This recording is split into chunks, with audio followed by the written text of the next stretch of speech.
আসসালামু আলাইকুম বন্ধুরা, আশা করি আল্লাহর অশেষ রহমতে আপনারা সকলে ভালো আছেন। তো আজকে আমি আপনাদেরকে এমন একটি মন্ত্র দিব যে মন্ত্র দ্বারা কাজ করলে যত দূরের ব্যক্তি হোক না কেন সে 7 দিনে আসতে বাধ্য হবে। ভিডিওটি যারা টেনে টেনে দেখবেন তারা এই ভিডিও দিয়ে কাজ করে কোনো লাভ হবে না, শুধু মন্ত্র নিয়ে।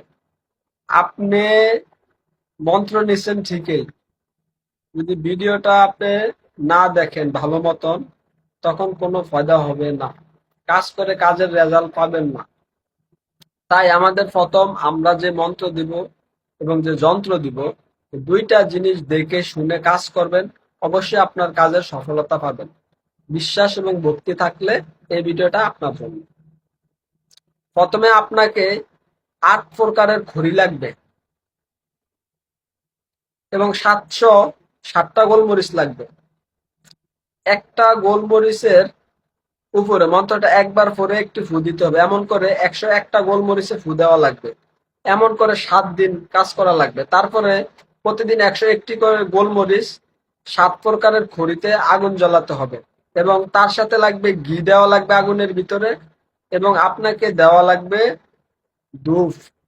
ধূপ দেওয়া লাগবে এবং 5টা মোমবাতি ধরানো লাগবে, 3টা আগরবাতি ধরানো লাগবে।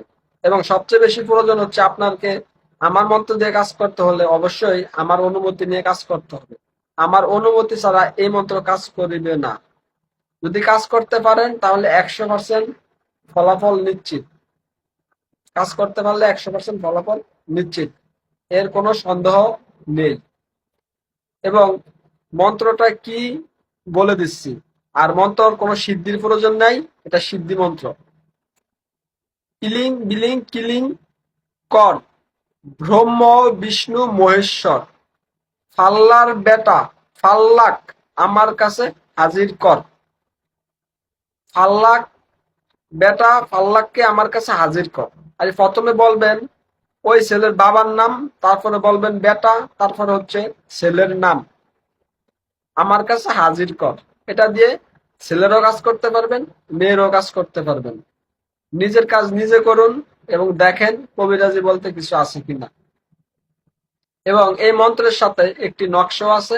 নকশাটা কিভাবে লিখবেন তাও বলে দিচ্ছি।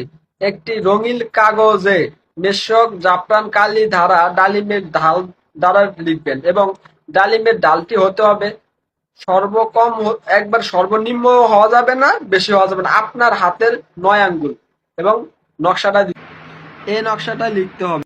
নকশাটা লেখার পরে 3 রাস্তার মোড়ে গেড়ে আসবেন, তখনই কাজ হবে 100%।